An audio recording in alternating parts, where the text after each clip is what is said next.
Well, I want to thank you, Rebecca, for your willingness to meet with me today to talk about your book, which in French has been translated as 12 raisons de ne plus croire au christianisme et pourquoi y croire toujours. And we're also going to mention your book for teens, 10 questions que tu devrais poser sur le christianisme, because we've been sharing about your book on our podcast Chrétienne. So to back up a little bit, I was wondering if you wouldn't mind telling us what made you decide to write specifically this book, which in English is entitled Confronting Christianity. Yeah, I'd be glad to. At first, I need to confess that I have never been so bad at anything in my life as I was at French. I learned French from when I was 5 to when I was 11, and my mother's did a degree in French and German, and I was so bad at French that when I took a test age 11, I got 16%, like 1 6, and then I retook the test and I got 35%. So Oh, that's so I'm funny. glad that other people have been clever enough to translate my book into any language, actually, because I'm certainly not clever enough to do that. Um, I wrote Confronting Christianity for a number of reasons. For as long as I can remember, have been a follower of Jesus. And ever since I was a kid, I was surrounded by highly intelligent non-Christians who thought that Christianity was not even worth them considering, actually. It wasn't like they'd considered Christianity and decided no, but it wouldn't have occurred to them to think that Mhm, Christianity could be true. mhm, So I've been having conversations for almost as long as I can remember with highly intelligent people who have really good reasons for not even considering Christianity, mhm, and trying to explain to them why I think that when you look at any of those reasons more carefully, instead of being a roadblock to faith in Jesus, it actually becomes a signpost. mhm, So to some extent, what I do in that book is something that I've been trying to do for as long as I can remember, which is talk to my friend who is not a Christian, or your friend who is not a Christian, or if somebody's listening to this and they wouldn't call themselves a Christian, like to you, and to say, I see where you're coming from. I understand why you have dismissed Christianity because you think it's bad for people's mental health, or because you think it causes violence, or because you think that it's denigrating to women, or because you think it's bad for people who might identify as LGBT, or because you think the history of racism in the white church in America is pointing you away from Christianity. Like, I understand all those things, mhm, and I want to sit in those objections and then see that actually, when we look closer, we find that Jesus makes more sense of our deepest desires for justice and for love and for truth and for reality than any other options. mm, So that's the sort of big picture answer. A little more granular level, I spent 9 years after I first moved to America working with Christian professors at a lot of leading secular universities, and hearing from them about how they become Christians, how they related their work, their research in history or psychology or philosophy or physics to their faith in Jesus. And after that, almost a decade of those conversations, I wanted to make their insights available to people in general. So that mhm, was another big reason for writing the book. mhm. And one thing I love about your book is that you don't shy away from acknowledging where the objection has merit and Right. then saying, but let me take you a little bit further, deeper into the Bible and into history. So you don't just sweep it under the rug. And I appreciate that because that's intellectually honest, and it shows that people will take you more seriously than if you just ignore the elephant in the room. Yeah, no, I think we need to grab hold of the elephant and have a really careful look at the elephant with a microscope and with all the angles that we can take on the elephant, and then see, oh, instead of the elephant being a massive embarrassment to the Christian faith, it might actually be pointing us in Jesus' direction. Absolutely. Do you know how many languages your book's been translated into, Confronting Christianity? I'm not actually quite sure. I know it's been translated into French, Spanish, German, Indonesian, Mm, Korean, and I think Albanian, mm, or maybe Romanian. I've visited both those countries, so I've sort of mhm. sometimes have Yeah. somehow completely on my mind. Um, yeah, I'm not quite sure, but Mm. it's somewhere between 5 and 15, I think. That's great. Now, given the highly secular context that we live in the French speaking world, what strategies or approaches do you suggest for effectively communicating the Christian worldview presented in your book?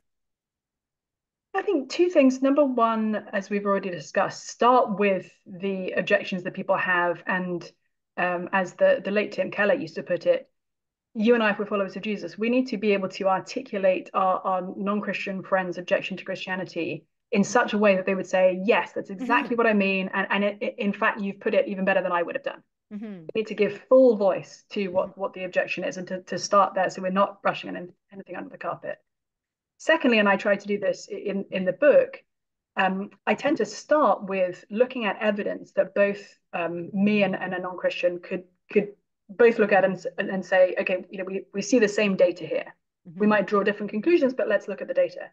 So one example that I'm actually excited to write a book on in the next few months is the large and growing body of evidence that's being produced by places like the Harvard School of Public Health that shows that regular religious attendance, so like going to church every week, is extremely good for your mental and physical health. Now, I think many people in sort of post-Christian cultures think that Christianity, if anything, is probably bad for your mental health. And like organized religion, it's fine to be spiritual, but like organized religion is probably not good for human flourishing. And my guess is that many people in French-speaking parts of Canada think that, like, maybe they were raised with a version of Christianity that they found to be psychologically sort of non-satisfying, and maybe they're aware of the terrible sex abuse scandals, for example, in different denominations, and so they've again got reasonable grounds for thinking Christianity, if anything, is probably bad for you, and going to church is certainly not something that would lead to my thriving. But actually, even if you are the least interested in Christianity person in the world, the massive amount of evidence showing that both for adults and for kids, actually, especially as parents think about how to raise their children, going to church every week, or once a week or more, is actually makes you happier, healthier, and longer lived. It protects you from the risk of suicide, protects you from the risk of alcoholism and drug abuse, protects you from anxiety, protects you, like all of these things, which is not to say, again, that Christians cannot and don't struggle with these things. They absolutely do. But if you just look at the sort of population level, actually going to church every week is one of the best things that we can do for our mental and physical health, at a similar level to quitting smoking or eating more fruits and vegetables. It's amazing. So yeah, that's a good invitation to church, right?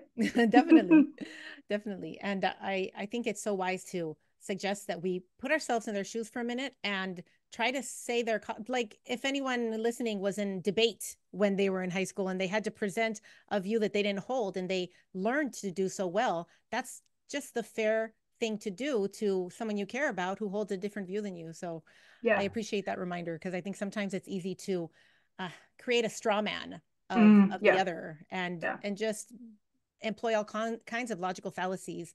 And it just demonstrates our own ignorance and our own tunnel vision. And I think we want to demonstrate that we are people of peace. Yeah. And maybe just to very briefly add though, don't try and make Christianity seem anything other than extremely weird.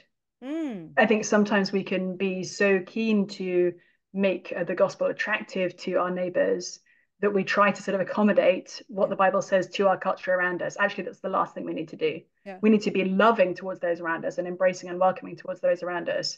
But we need to be unashamed of the fact that Christianity is extremely weird, that Jesus's claims are absolutely offensive and uncompromising, and to actually sit in that with our friend rather than sort of try and make Christianity more respectable in ways that it's not.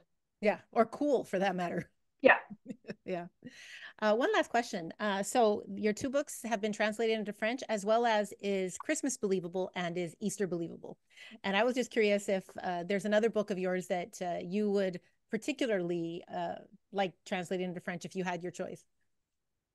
It might be the book, The Secular Creed, which I don't know if you've read that book, but it looks at the kind of group of beliefs that people in a lot of parts of America, parts of the UK where I come from, and my guess is that in much of Canada, would hold to be sort of moral truths that we don't need any particular religious grounding for, and if anything, that Christianity is against.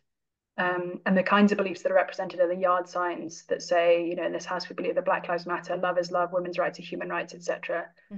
And that book is looking at each of those claims and seeing where it does and doesn't align with with Christianity, but once again, trying to point people to the fact that really, if we care deeply about justice, if we care deeply about women, if we care deeply about love between people of different racial backgrounds, actually Christianity is our best hope. Absolutely. And I would like to see Jesus Through the Eyes of Women translated. I love it. I listened to it on audiobook, and it's something that as a woman involved in full-time ministry to women, it's something that I keep on referencing and telling people, if you read English, you got to read this book. So Oh. to my friends at BLF who translated your other books, I would love to see them translate that one as well as Secular Creed. Deal. Well, thank you so much for your time, Rebecca.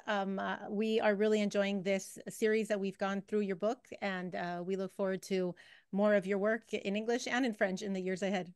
Thanks, Angie. Have a great Take day. care. Bye-bye.